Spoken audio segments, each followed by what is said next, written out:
నమస్తే. ఘోర వైఫల్యం, ఘోర ప్రమాదం. ఫలితంగా 6 మరణం, అనేక మందికి అస్వస్థత, గాయాలు. చరిత్రలో ఎప్పుడూ జరగనటువంటి సంఘటన తిరుపతిలో జరగటం చాలా బాధాకరం, విషాదం కూడా. జరిగిన తర్వాత హుటాహుటిన బయలుదేరి చంద్రబాబు నాయుడు గారు వెళ్ళారు. ఆ తర్వాత పవన్ కళ్యాణ్ గారు వెళ్ళారు. తర్వాత ప్రధాన ప్రతిపక్ష నాయకులు జగన్మోహన్ రెడ్డి గారు వెళ్ళారు. అందరినీ పరామర్శించారు, మాట్లాడారు. ఫలితం ఏమిటి?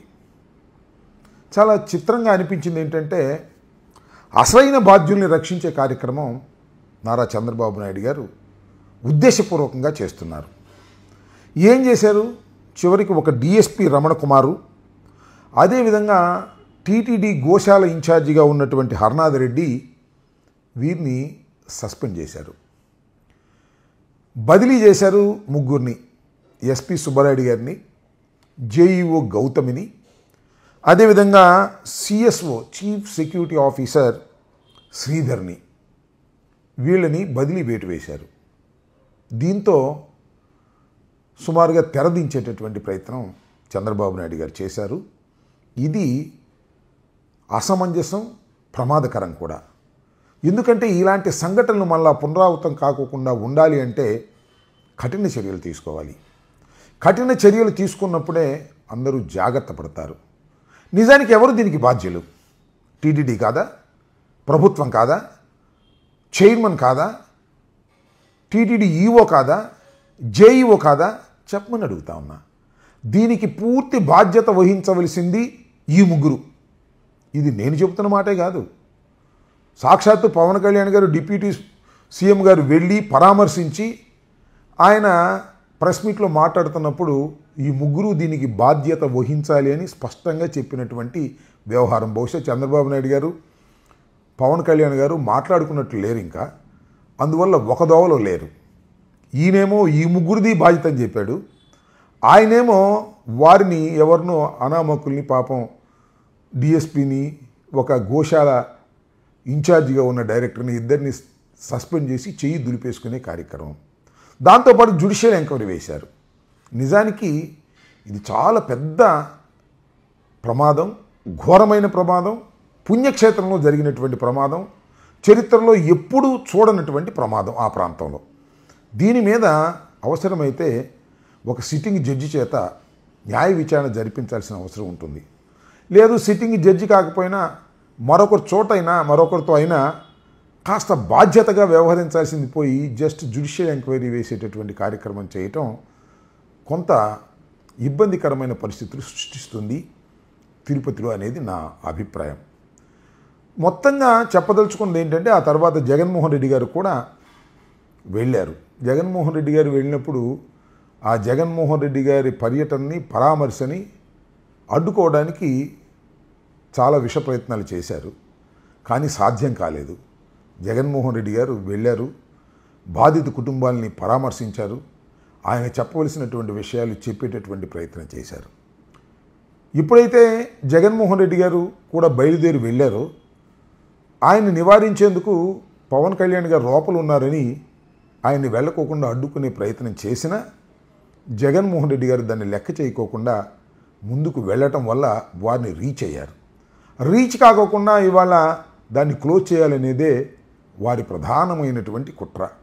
ఇలాంటి ప్రమాదాల్లో కూడా జగన్మోహన్ రెడ్డి గారిని వెళ్ళకోకుండా నివారించాలనేటువంటి ప్రయత్నం చేయటం ఒక దుర్మార్గమైనటువంటి అంశంగా నేను భావిస్తున్నా. దీనిలో చంద్రబాబు నాయుడు గారు ఒక మాట చెప్పారు. అదేమిటి అంటే, ప్రతిసారి కొండ మీదే టోకెన్లు ఇవ్వటమో లేకపోతే లైన్లో ఉండవారికి దర్శనం ఇచ్చేటటువంటి కార్యక్రమం వైకుంఠ ఏకాదశి రోజు కూడా జరుగుతుంది. ఇవాళ ఎందుకు కింద వాటిని మీరు ఇచ్చేటటువంటి ప్రయత్నం చేశారు అని మాట అన్నారు. దీనికి బాధ్యులు ఎవరు? ఆ డిఎస్పీను లేకపోతే ఆ గోశాల ఇన్ఛార్జా? ఖచ్చితంగా పాలక మండలి కాదా? చైర్మన్ కాదా? ఈఓ కాదా? జేఈఓ కాదా? వాళ్ళు మాత్రం జాగ్రత్తగా ఉండాలి. పాపం అనామకుడు, పాపం చిరు ఉద్యోగి లాంటి డిఎస్పీ మాత్రం సస్పెండ్ కావాలి. సుబ్బరాయుడు గారు మాత్రం సింపుల్గా బదిలీ ఇచ్చి ఇంతకన్నా పెద్ద పోస్టుకి ఆయన్ని మీరు పంపించేటటువంటి కార్యక్రమం చేస్తున్నారు. ఎందుకు ఈ విషయాలను నేను స్పష్టంగా చెప్పదలుచుకున్నానంటే, ఇంత ఘోర ప్రమాదంలో, ఘోరమైనటువంటి వైఫల్యంలో కేవలం చిన్న ఉద్యోగుల్ని సస్పెండ్ చేసి పెద్ద ఉద్యోగుల్ని కాపాడాలనే ప్రయత్నం మీరు చేస్తున్నారు. ఎందుకు కాపాడాలనే ప్రయత్నం చేస్తున్నారో నేను ప్రత్యేకంగా చెప్పాల్సిన అవసరం లేదు.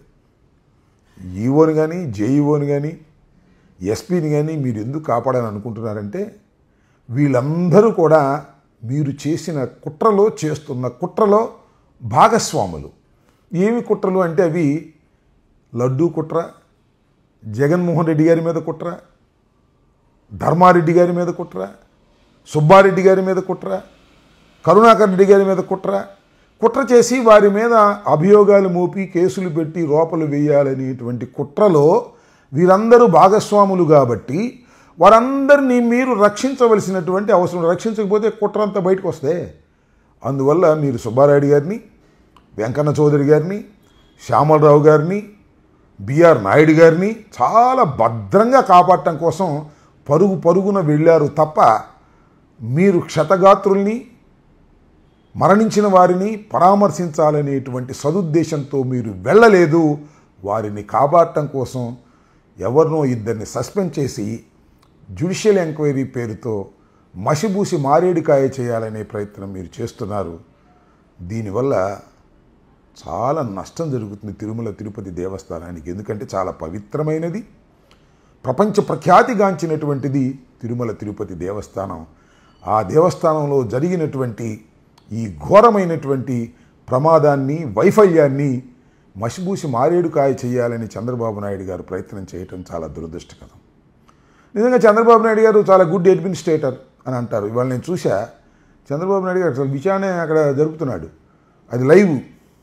ఏంటంటే నిజంగా అడ్మినిస్ట్రేటరు గదిలోకి కూర్చోబెట్టి వాళ్ళందరినీ పిలిచి వాస్తవాలు తెలుసుకుంటాడు అంతే తప్ప బయట బహిరంగంగా విచారణ జరుగుతుంది. అమ్మ గౌతమిని అడుగుతూ ఉన్నాడు, మీకు ఎన్నింటికి వచ్చింది, ఏ సమాచారం వచ్చింది, మీరు కంప్లీట్ వాట్సాప్ గ్రూప్ మెయింటైన్ చేస్తున్నారా, ఏం శ్యామరావు గారు మీరేం చేస్తున్నారు, ఇవన్నీ ఏంటంటే కంటి తుడుపు చర్యలు. వారి మీద ఏదో దబాయిస్తున్నట్టుగా మాట్లాడి ఆయన హీరోగా ఉండాలనేటువంటి ఒక ప్రత్యక్ష ప్రసారంలో ఆడినటువంటి నాటకం తప్ప అది అడ్మినిస్ట్రేటర్ యొక్క లక్షణం కాదు. అది ప్రచారం కోసం ఉపయోగించుకునే కార్యక్రమం తప్ప, అడ్మినిస్ట్రేటర్ అంటే చంద్రబాబు నాయుడు గారు అడ్మినిస్ట్రేటర్ కాదు అంటే ఒప్పుకునేది లేరు. ఈనాడు, ఆంధ్రజ్యోతి వీళ్ళందరూ కూడా వాళ్ళే ఆయన లేనిపోయినంత గొప్ప అడ్మినిస్ట్రేటర్ బ్రహ్మాండంగా చేస్తానని ప్రచారం చేశారు. అదేం కాదు, ఆయన ప్రచార ఆర్భాటాల కోసం చేసేటటువంటి కార్యక్రమంగా ఉంది. ఏది ఏమైనా ఒకటి మాత్రం వాస్తవం,